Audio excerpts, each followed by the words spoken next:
Hello everyone, welcome back to the channel. Today we are going to explore a very fascinating and important fact-based comparison that reflects both the cutting edge of missile defense technology and the raw power of intercontinental ballistic missiles. On one side we have Israel's Arrow-3 system, a defensive interceptor missile that is one of the most advanced in the world, designed to protect against long-range ballistic threats even outside the Earth's atmosphere. On the other side, we have China's DF-41, an intercontinental ballistic missile considered one of the deadliest offensive weapons on the planet, capable of delivering multiple nuclear warheads anywhere across the globe.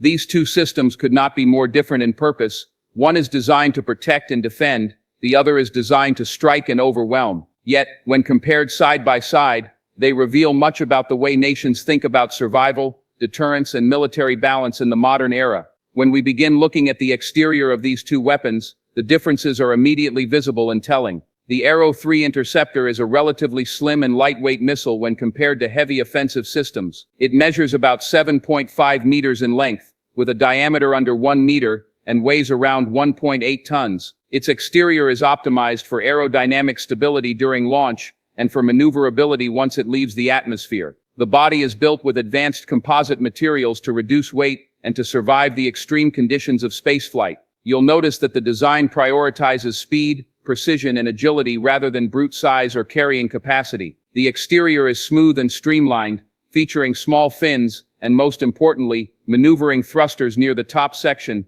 which allow it to adjust its flight path in the vacuum of space to meet incoming threats head-on. By contrast, the Chinese DF-41 is a giant. At approximately 21 meters long and weighing close to 80 tons, its exterior represents the classic image of a heavy ICBM. It is not sleek in the way the Arrow-3 is, but robust and imposing, designed to carry multiple warheads deep into enemy territory. The missile itself is usually mounted on a massive transporter erector launcher vehicle, a huge multi-axle truck that is as large as a small building on wheels. The sheer size of the DF-41's launcher and missile together symbolizes raw power, mobility, and intimidation. While the Arrow-3's exterior tells the story of a shield designed to intercept, the DF-41's exterior reflects the role of a sword designed to strike without fail. Looking briefly at the interior, the difference is just as stark. Inside the Arrow-3, you will not find explosive warheads or fragmentation devices. Instead, its interior is organized around its guidance systems, sensors, propulsion,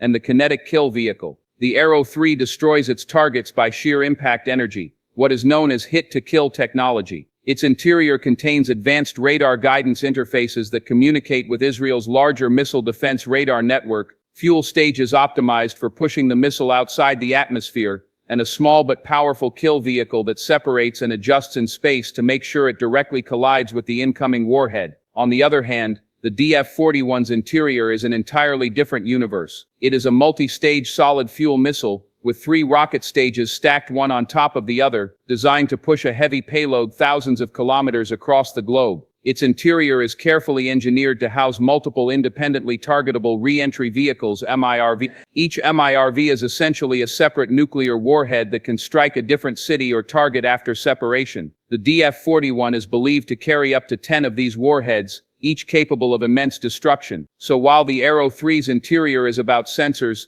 thrusters, and precision collision, the DF-41's interior is about raw power, warhead storage, and unstoppable offensive projection. Performance is perhaps the most striking area of comparison. The Arrow-3's performance lies in its ability to intercept ballistic missiles at extremely high altitudes, beyond 100 kilometers, essentially in space. This gives it a unique advantage because destroying an enemy missile before it re-enters the atmosphere reduces the risk of nuclear fallout and ensures protection of entire regions rather than just single sites. The Arrow-3 can reach speeds of over Mach 9, giving it the velocity necessary to chase down fast-moving intercontinental warheads. Its performance is tightly integrated with radar systems such as the Green Pine radar, which can track multiple threats simultaneously and provide the Arrow-3 with precise targeting data. This makes the Arrow-3 part of a layered defense system, where shorter-range systems like Iron Dome and David's Sling handle lower-altitude threats, while Arrow-3 takes on the most dangerous long-range ballistic missiles. By comparison, the DF-41 is built not to intercept but to overwhelm. It is believed to have an operational range of between 12,000 and 15,000 kilometers, making it capable of reaching virtually any point on the planet from within China's territory. In terms of speed, the DF-41 re-entry vehicles travel at more than Mach 25 when they descend toward their targets, creating an almost impossible challenge for defensive systems to intercept. In addition, the DF-41 is designed to deploy countermeasures and decoys alongside its warheads, making defensive interception even harder. Where Arrow-3's performance reflects the precision of a defender's shield, the DF-41's performance reflects the unstoppable reach of an attacker's sword. The safety features built into these systems also reflect very different philosophies.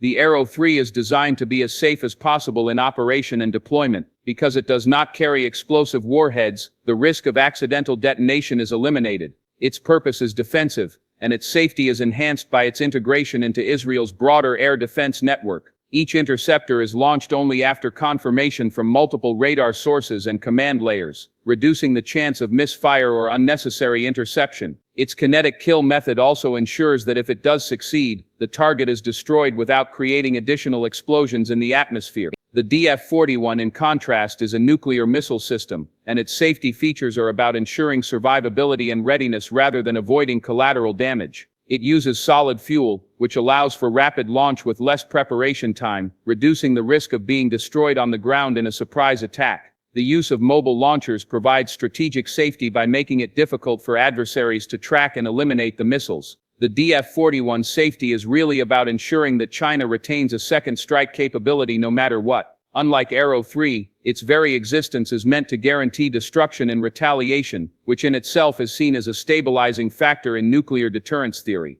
When discussing unique selling points, each system clearly stands out in its own domain. The Arrow-3's unique selling point is that it is one of the very few systems in the world that can intercept long-range ballistic missiles in space. This puts it in an elite category alongside systems like the American ground-based mid-course defense. Its uniqueness lies in being part of Israel's multi-layered defense structure, allowing a small country surrounded by threats to defend itself against even the most dangerous weapons. Internationally, the Arrow-3 has attracted partnerships. The United States has co-funded much of its development, and Germany has chosen it as part of its European defense strategy. This international cooperation highlights the Arrow-3's selling point as not just a national asset, but as an exportable defense technology. For the DF-41, the unique selling point is its unmatched combination of range, mobility, and payload. It is one of the longest-range ICBMs in the world, capable of striking any adversary across continents. The ability to carry multiple warheads that can target different cities simultaneously makes it nearly impossible to defend against. Its mobility gives it survivability, as it is not tied to fixed silos like older ICBM systems. For China, this missile is a unique demonstration of technological advancement and global power projection. Price, while often hidden behind layers of secrecy, can be roughly estimated. The Arrow-3 program has cost billions of dollars in development, much of it supported by U.S. funding. Each interceptor missile is believed to cost tens of millions of dollars, a high price for a single shot, but justified when considering the value of the cities and millions of lives it protects. The system's cost is not just financial but strategic, ensuring Israel and its allies can sleep at night knowing there is a shield in place. The DF-41's cost is even harder to estimate, as Chinese military spending is not transparent. Given its size, complexity, and the need for specialized transporter vehicles, each unit could cost hundreds of millions of dollars. However, China's perspective on price is not about dollars spent but about the value of deterrence. Ensuring that no adversary can threaten China without fear of massive retaliation is priceless in strategic terms. In conclusion, what we see when comparing the Arrow-3 and DF-41 is not just a comparison of two pieces of military hardware, but a comparison of two worldviews. The Arrow-3 represents the perspective of a nation under constant threat, investing in layers of defense to survive and protect its population. The DF-41 represents the perspective of a superpower aiming to guarantee its place at the top of the global order by wielding undeniable offensive power. One is a shield, the other a sword. One is about precision and prevention, the other about deterrence and destruction. Together, they represent the balance of modern warfare, where nations build both ways to strike and ways to defend. The story of these two systems is ultimately the story of human attempts to master survival in a dangerous world.